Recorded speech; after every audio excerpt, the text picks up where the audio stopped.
Pisces. I'm sorry for being late.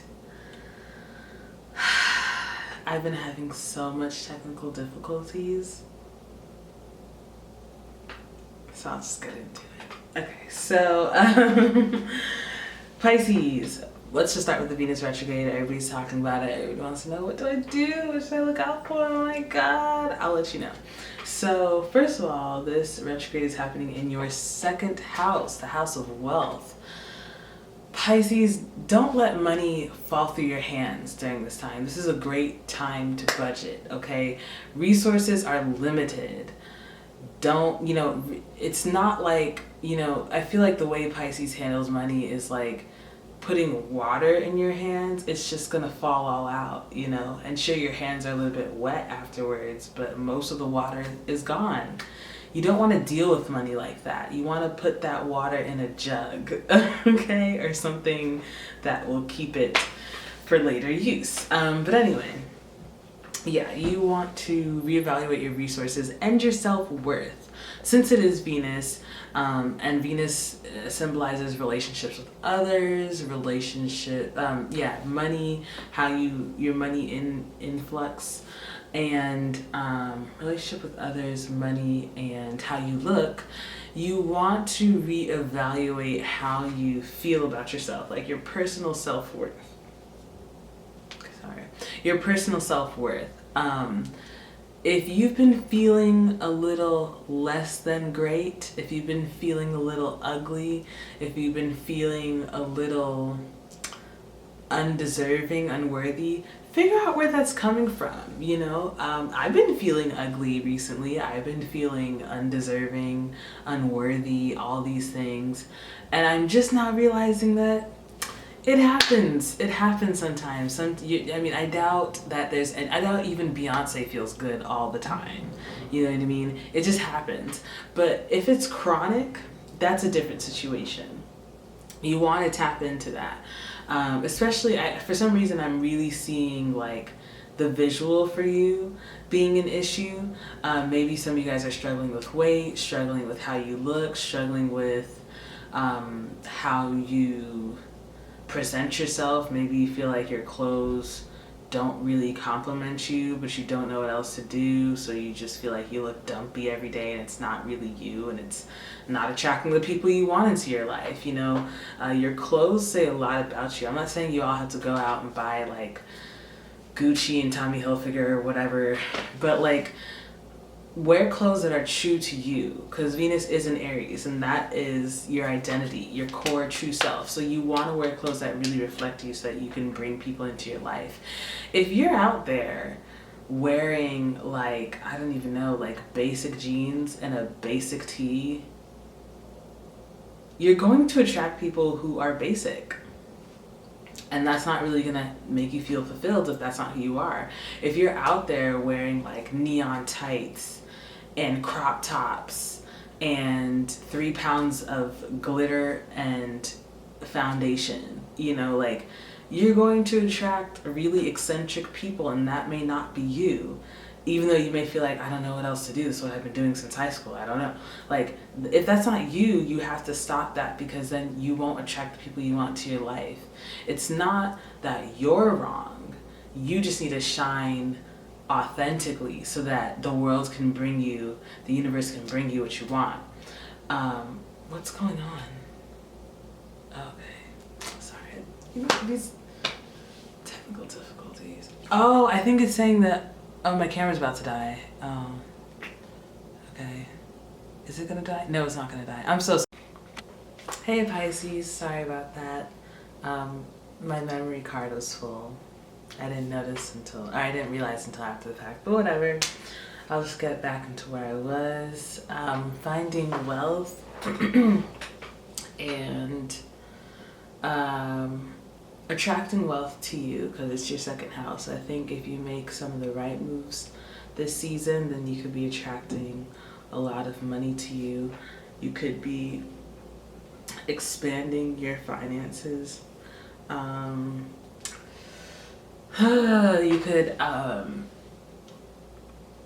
attract wealthy people to you. Now is a good time to assess how you treat people in terms of those who have money and those who don't? Are you treating people based on their worth or how much they're worth?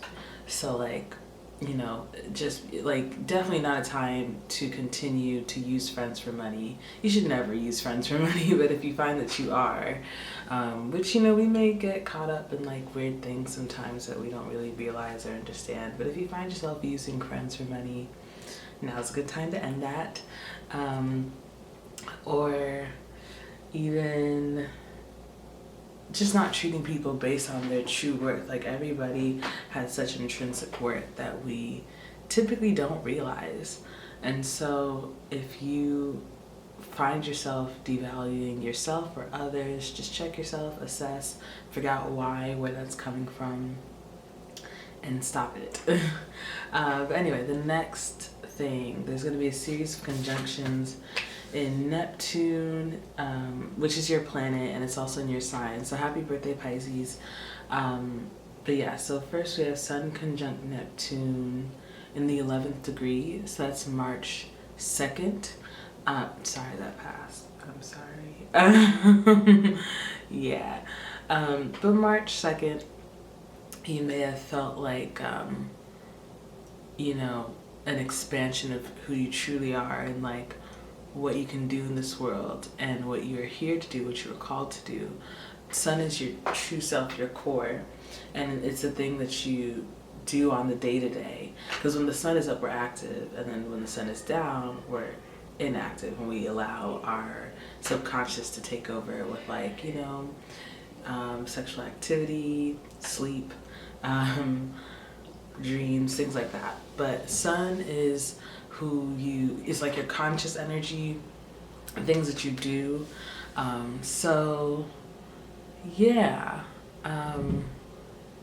with Neptune making a conjunction to this in your sign, you may feel very ethereal, you may feel very sublime. This is, if you're Pisces ascendant, or even if your sun or moon is in Pisces, this is in your first house.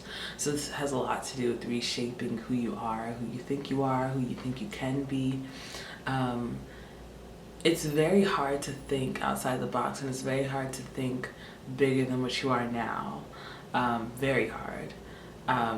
But I encourage you to do it. I encourage you to try, even if you're just taking baby steps into the unknown. It's better than just staying where you are and being limited by what you can see. So that's Sun conjunct Neptune. I'm trying to think if there's anything else. Oh yeah, don't overdose, don't overdo anything, especially since it's your birthday season. Just be mindful, and now's a good time to tap into spirituality. Anything that you're very passionate about, now's a good time to tap into that. And now's a good time to relax, and just tune into your truest self. Just kind of be yourself and figure out who you are. Neptune does kind of take us out of reality, so think about who you are in this reality. The next conjunction is Mercury conjunct Neptune, in Pisces, the 11th degree. This is March 4th, which again, we kind of missed because today is March 4th, and who knows if this is going to upload today. I'm sorry. You guys saw how that happened. I was not ready for it. I don't know what to say, but yeah, Mercury conjunct Neptune. So you might start having a lot of communications coming your way about new possibilities, like different realities. And I think that's very key with like Neptune and Pisces energy. Like we really are living in different realities, like each and every single one of us. And even though our reality is always changing, we're all kind of walking around sharing space, but in totally different universes. The universe, the world, everything is mental. Everything is just what you think of it. Everything is the mind. And the mind is heavy. The mind is very hard to control, very hard to direct, very hard to make work for you. Especially because the mind works, especially if you have any Gemini energy, but the mind works so fast and it's on a pedal. and it's going. And that's good if you're going in the right direction, but if you're not, you have to find a way to either steer it or stop it and turn direction. It's a lot. So, yeah, like, and Mercury is the mind. We always see this as very lighthearted type of thing, but the mind holds within it everything. Everything. It's kind of like how,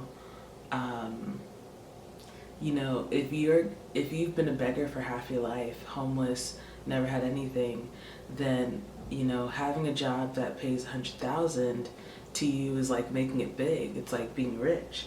But to somebody like, you know, Bill Gates's kids, making 100,000 a year is like being broke and like being, you're not a failure, but just like not actually being wealthy. And that's because they have different realities and their minds are geared different ways. So yeah, Mercury conjunct Neptune allows you to think more about your reality. Since it's in the first house, it's also about like who you are, and how you project yourself to the world. So like the way you communicate with others, you may be inviting them into your reality. You may be learning about different realities, learning about the dreams of others, learning about your own dreams, communicating your dreams. You know, dreams can only become reality when they're communicated and like kind of spoken into existence. Or, you know, at least some sort of physical action. But Mercury has to do with communication, skills that you may learn. So it's really important to listen to other people during this time, and speak freely, speak from your heart, speak from a spiritual place. That's what Neptune is all about.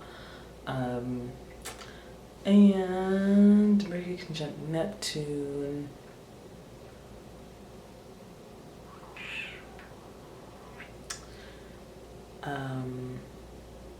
You may want to surround yourself with siblings, because they may bring Neptunian energy into you. Siblings, everyday people, and if you feel like writing, you may get a little lost in writing. This, especially if you're writing about your life, because that's the first house, like a biography or autobiography or memoir. This Mercury is writing, and it's also the media. So Neptune can help bring like divine influence into what you're writing right now, and it can help you get lost in your writing. Part of being lost in other reality is not having a clear gauge of like where the ground level is, you know. So you could be, that's why it tends to overdose, because or people tend to overdose with Pisces energy, because you may think, oh, you know, I have a lot of friends, actually, now that I think about it, that makes me really sad. I have a lot of friends who like take 1 or 2 drinks of alcohol, not water, and they think they're okay to drive, and they drive, you know, and it's, the bottom line is that it's not okay, in my opinion. Like, that's just my personal opinion. If alcohol touches your lips, throw away your car keys, it's done. It's a wrap. Even if it's just rum cake, it's a wrap. It's a wrap for you. But that's just my reality. I don't even drive. That's why I may feel that way. But, you know, there's some people who literally can, like, drink a 1/4 bottle of vodka and say, I'm good to drive, let's go, I need to go home, like, let's go. And it's nothing for them. And that is what living in a different reality will do to you, because for some reason in your reality, you may think it's okay. You may think, oh, well, you know, I drink a 1/4 bottle of vodka all the time and I feel fine, which is what alcohol does to you, makes you feel fine when you're not. But, you know, you may think, oh, I feel fine, you know.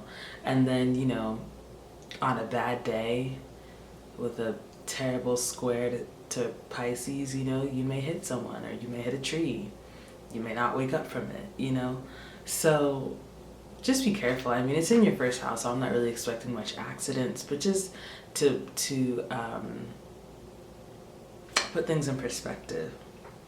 and be aware that like other people have different realities, because you know when somebody gets hit with a by a drunk driver as a pedestrian, they definitely weren't expecting to be in any trouble. They're just walking on the street, you know, like how am I going to get hit by a car if I'm not even driving? And yet, so just be aware and mindful of other people. I feel like that was really a tangential point, but I mean, Pisces is one of the negative traits of Pisces is overdosing. But there's definitely a lot of positives: relaxing, spirituality, emotional fluidity, like all the water signs. And yeah, there's good things. And so now you have Mercury conjunct Sun on March 7th. Hopefully you'll see this by then. March 7th in the 16th degree in Pisces. So the way I see it is, first, the Sun passed by Neptune, got a blessing. Then Mercury passed by Neptune, got a blessing. So now Mercury and the Sun are coming together to say, what can we make of this? You know, how can we put this together and get something hot? You know, like how can we make something of this and have it be tangible and last in our reality? We just went out into this different reality and it was nice and it was cool. How can we bring that back and make it lasting? So this is definitely a good time for journaling. It's in your first house, so you may want to reconsider how you dress if you feel like, or how you project yourself to the world, your image. This is a good time for analyzing your job. Maybe you want to, like, you know, if assuming that your job, the job that you're doing right now, is really true to who you are, you may want to think, oh, you know, what kind of skills can I get to like make me a better person at my job? Like, I don't know, like if you're a researcher, maybe you want to learn some new experimental skill, or like look up something new. Or like if you're an herbalist, maybe you want to look up some new herbs that you never heard of, or some herbs that are like new and hot on the market. If you're, you get the gist. But yeah, so like now's a good time to look up some new skills for your job, because Sun definitely represents your job on some level, but also just your truest self. I think that's all I have. This is in the 16th degree in Pisces, March 7th. Sun conjunct Mercury. So next thing we have Mercury square Saturn square Moon. Mercury's communication and media, internet, writing, friends, the mind.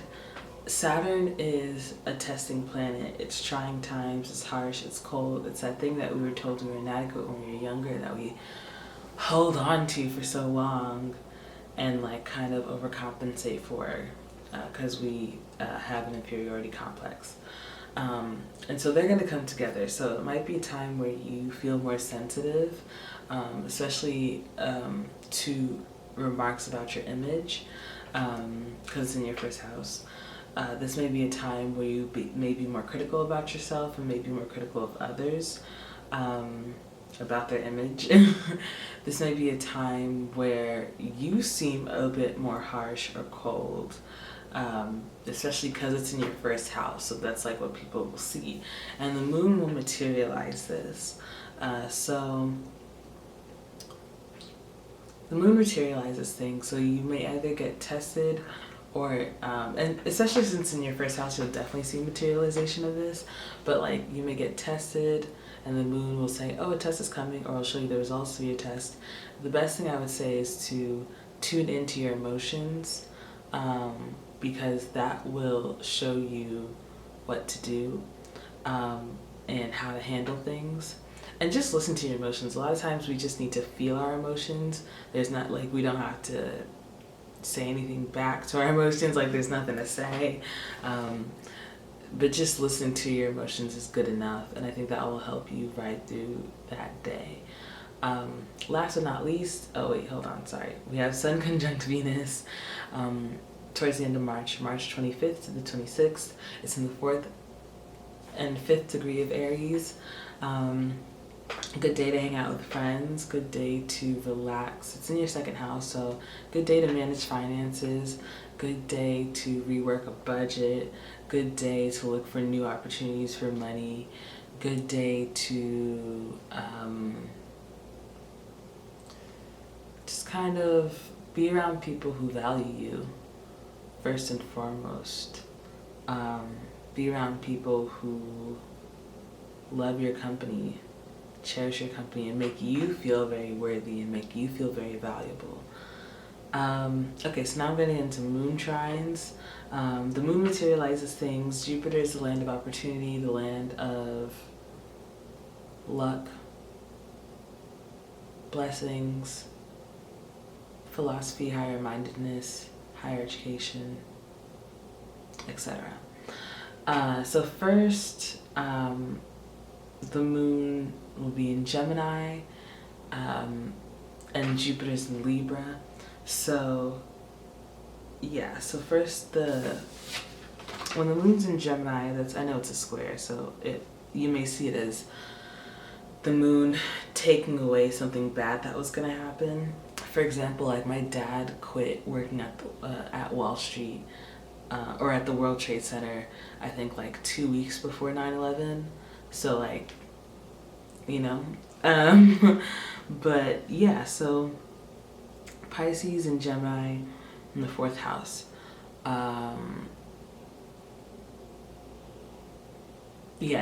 Gemini is your 4th house. So you might be seeing things tied to your family, those who you hold close to you, could be saving their life in this case.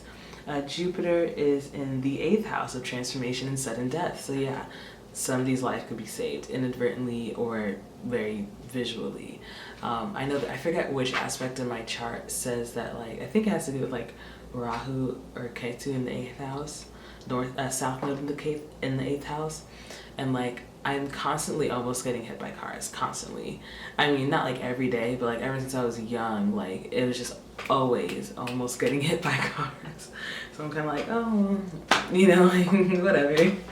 But next moon trine is in Aquarius, which is your 12th house, which is actually, your home house.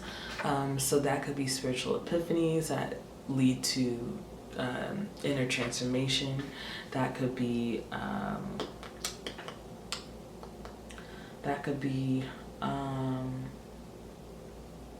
just blessings, blessings and blessings and blessings for me and the kids. Look at what we did. I totally messed up that line. I'm sorry, but I love that song, Blessings by Drake and like a bunch of other people. And I really do love that song. But yeah, I just see this as a blessing coming to you, probably through spiritual upliftment, or maybe you'll find a spiritual text that really speaks to you, or some other way that transforms you. So that's all I have. I'll see you next month, hopefully on time, you know what I mean? Fingers crossed. I recently learned that I cross my fingers the wrong way. It's this way, not that way. All right, so I'll see you next time. Bye.